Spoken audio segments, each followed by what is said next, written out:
네, 오늘부터 이틀간입니다. 러시아 상트페테르부르크에서 주요 20개국 정상회의가 열리게 됩니다. 요즘 들어서 워낙 선진국과 신흥국 간의 민감한 사안이 많다 보니까 이번 회담에서 어떻게 조율될 것인가에 따라서 세계 경제라든가 한국 경제 향방에 큰 영향을 미치지 않겠습니까? 오늘 이번 정상회의에서 어떤 사안들이 논의될지 자세히 짚어보겠습니다. 한국경제신문사 한상춘 논설위원 나와 계십니다. 위원님 안녕하십니까? 예, 안녕하십니까? 예.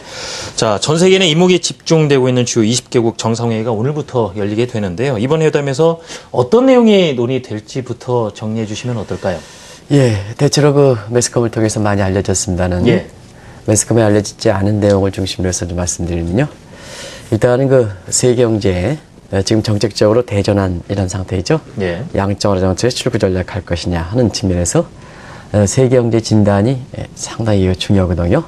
그런 각도에서는 회원국 간의 세계 경제 진단과 향후 전망에 대해서 좀 심도 있게 논의되지 않겠나. 왜냐하면 이 정상회담은 2개월 전에 열렸던 실무급 회담을 그대로 수용하는 형태거든요. 예. 그래서 실무급의 그 회담에서 토론됐던 내용을 보면 역시 세계 경제 현상에 대해서 관심이 높다 하는 것을 말씀드리고요.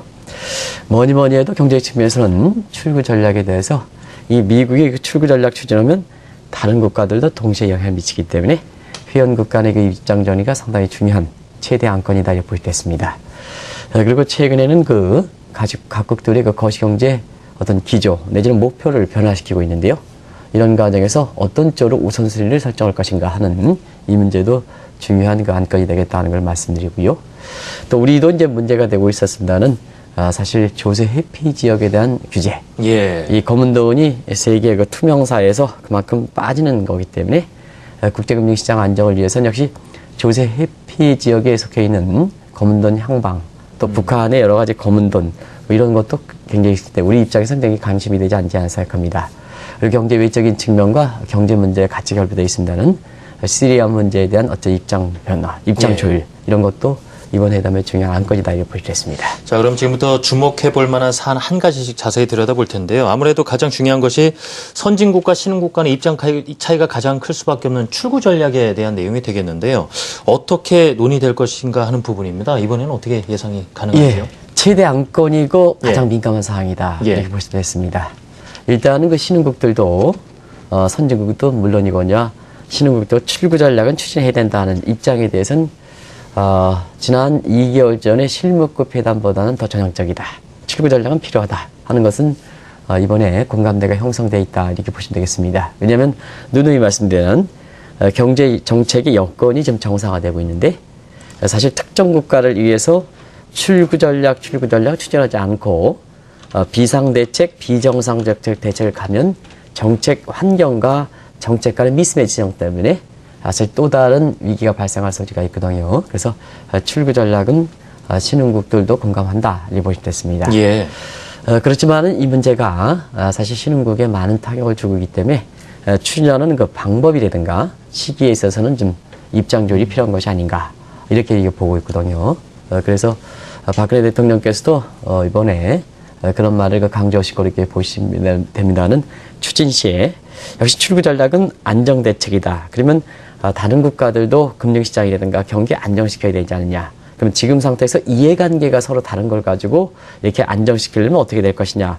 가장 중요한 것이 소통 문제다. 그래서 소통은 두 가지 소통이 필요하다. 시장과의 소통 문제. 그리고 출구 전략을 할 때는 선진국들은 그렇게 문제가 안 된다. 왜냐하면 경기 안정 대책이기 때문에. 그러면 양적 정책에서 들어갔던 자금이 빠지는 국가에서 신흥국들이 타격이 예상되는데요.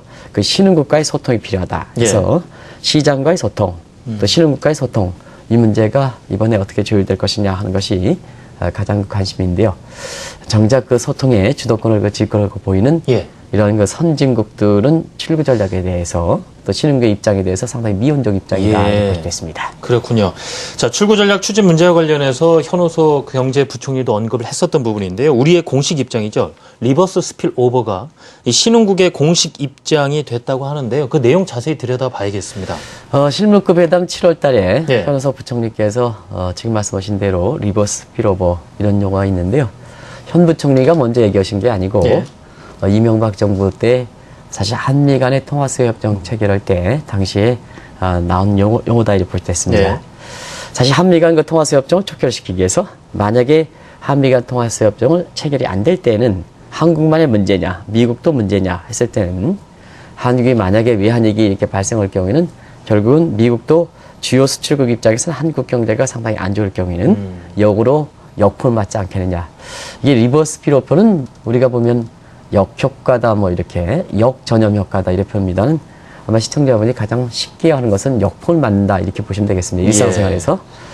그런 각도에서 지난 7월 달에 현 부총리께서 다시 한번 사용해서 특히 신흥국들 사이에 상당히 공감대가 형성했던 이 용어다 이렇게 보시면 되겠는데요. 이번에도 그 박근혜 대통령께서 아무래도 사실 리드 스피커의 그 역할로서 이 문제를 좀 얘기하시지 않겠느냐 생각합니다.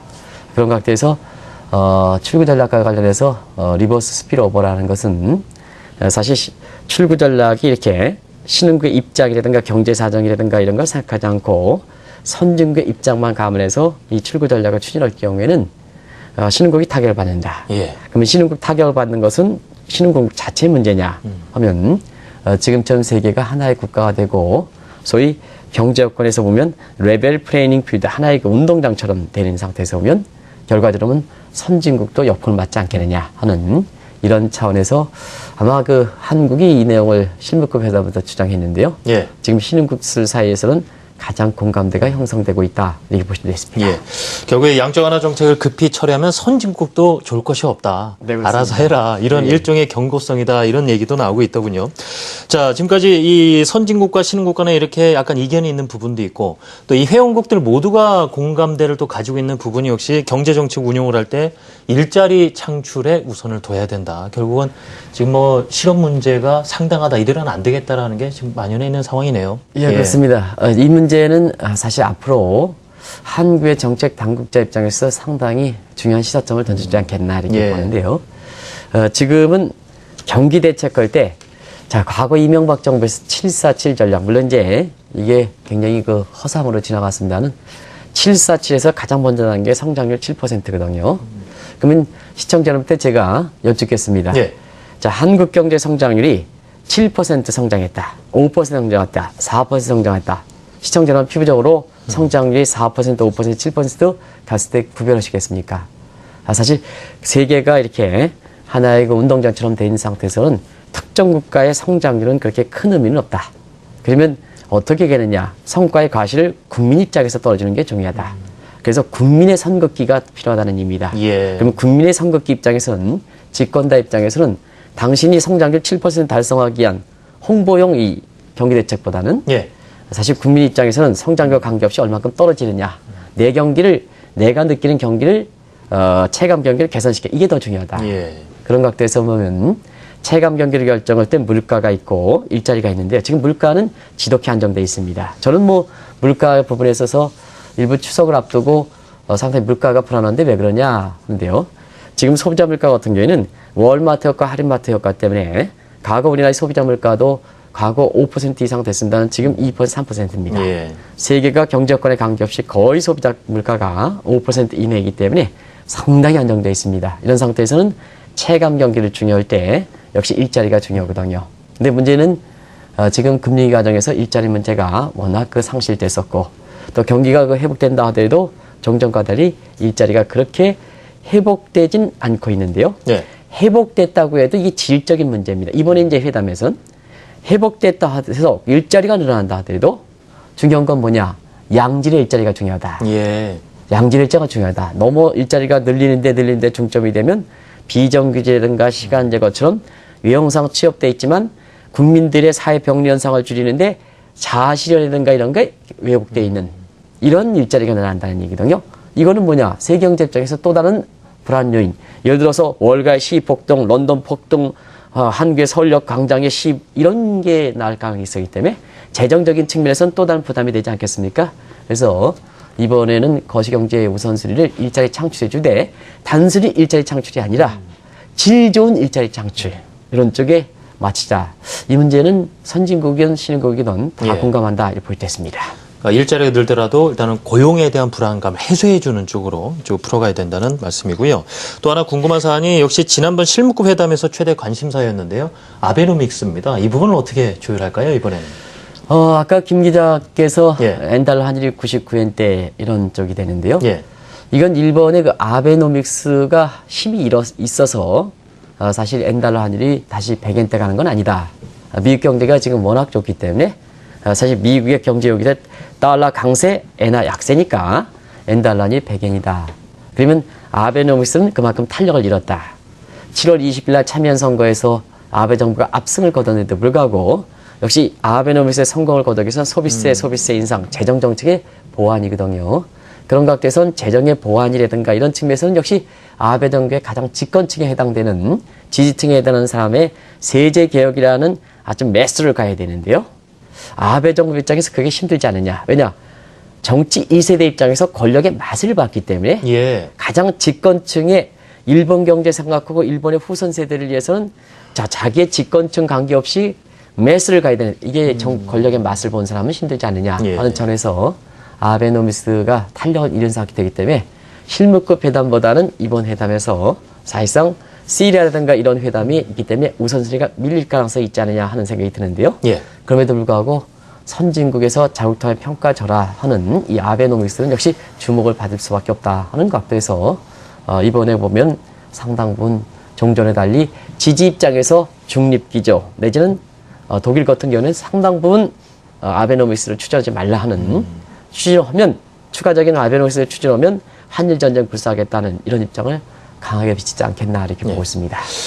이번 G20 정상회의에서도 역시 굵직굵직한 사안들이 많이 쌓여있는 상황인데 일부에서는요, 그간 모습을 봤을 때 이렇게 아무리 논의를 해봤자 이게 이제 도출된 결과가 현실에 녹아들거나 해야 되는데 결국 아무 소용이 없지 않느냐. 이런 무용론 얘기도 나오고 있습니다. 왜 이런 시각이 고개를 드는 건지도 알아봐야겠는데요. 네, 이거는 일부 국제적인 지식이 없으신 분들이 그렇게 얘기한다 이렇게 보시됐습니다.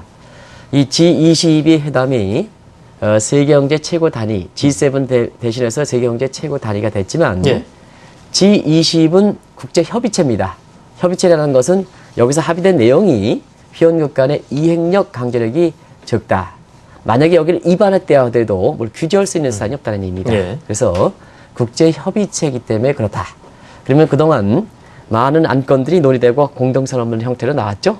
근데 이것이 이행력과 강제력이 없는 상태이기 때문에 사실상 지키지 않더라도 그렇게 큰 페널티가 없는 상태거든요. 더더구나 선진국들이 지금 자국의 경제를 살리기에 지금 바쁘지 않습니까? 그렇습니다. 애국주의, 보호주의, 자긍심 살리기, 제조업 개선, 무슨 리프레시 정책 이런 정책으로 다 나오기 때문에 선진 입장에서는 갈 길이 바쁜데 다른 국가의 입장을 고를 수는 없지 않겠습니까? 그런 측면에서 G20은 국제협의체이기 때문에 시청자 여러분도 협의체는 협의입니다. 여기에 공동선언문이 나오더라도 이게 이행력과 강제력이 없습니다. 그래서 일부에서는 이렇게 공동선언문에서 아이고 대통령께서 가시는데 얼마큼 돈이 겨는데 합의된 사항이 이행력이 없다면 왜 가느냐 이렇게 생각하는데요. 그렇지는 않습니다.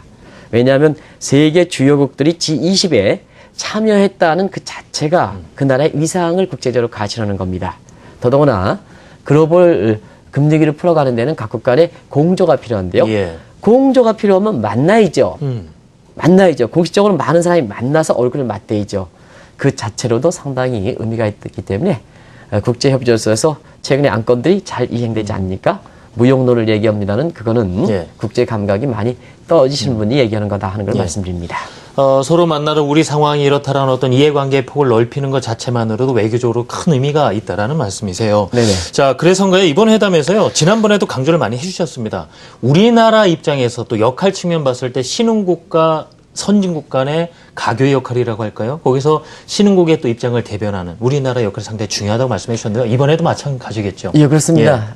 지금 G20 무역론이 나올 때는 정상분들 중에서 가장 서운하게 생각하실 분이 누굴까 했을 땐 역할이 크게 기대되시는 분들이 그런 정상들이 서운하게 생각하는 겁니다.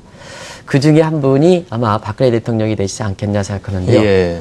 지금 신흥국도 그렇고 그 다음에 선진국도 그렇고 박근혜 대통령에 대한 기대는 굉장히 큽니다. 이번에 지금 말씀대로 브리지 역할을 해야 지금 출구 전략과 관련된 선진국과 신흥국의 굉장히 이해관계가 엇갈려 있지 않습니까? 이거를 코오디네이션을 하는 그 역할이 바로 한국이 G20 내 신흥국가 선진국의 일종의 밸런스 역할, 균형자 역할이거든요. 예. 그런 각도에서는 아마 대통령께서도 아마 이번에 그만큼 이제 사전 준비가 아주 철저히 해 가시는 걸로 이렇게 알고 있는데요. 그만큼 한국사에서 한국의 위상과 관계없이 선진국과 신흥국의 가교 역할을 하다 보니까 한국이 그만큼 주목받는다. 여기서 우리가 역할을 잘 하느냐 안 하느냐에 따라서 역할을 잘못할 때는 샌드위치 위기. 예. 그다음에 역할을 잘할 때는 우리 경제 이상으로 자 국제 위상이 높다. 그럼 어떻게 될 것이냐? 우리가 밑에서 받쳐줘야 됩니다. 대통령이 아무리 그 G20 회담 하더라도 우리 내부적으로 보면 무슨 문제 지금 아주 무척 많죠. 무슨 국회의원 체포동의안 해가지고 이해 갈등해서 내부에서 무슨 문제가 이렇게 터져 나오면 자 세계적으로 기대를 하고 많은 기대 속에 대통령께서 이렇게 말씀하시는데 예. 우리 내부에서 여러 가지 안 좋은 얘기가 나오면 이게 신뢰성이 있냐 하는 차원에서 이런 그 국제 협상 이렇게 볼 때는 우리 내부부터 탄탄히 하고 이 탄탄 현상을 밀어붙여서 예. 지금 것처럼 아주 중요한 얘기에 조금만 역할 다 하면 한국 위상이 상당히 높지 않습니까? 예. 높아질 가능성이기 때문에 우리가 이런 측면에서는 글로벌 사회에서 한국 위상이 이런 독특한 지위이기 때문에 아마 내부적인 문제에 있어서는 우리가 잘 조율할 필요가 있지 않느냐. 예. 그게 한국 경제를 살리고 우리 후손들을 위하는 길이다 하는 걸 말씀드리고 싶습니다. 자, 오늘부터 이틀간 열리는 주요 20개국 정상회의, 경제적인 측면에서 주요 사안들 짚어드렸습니다. 지금까지 한국경제신문사 한상춘 논설위원이었습니다. 위원님 감사합니다. 잘 봤습니다.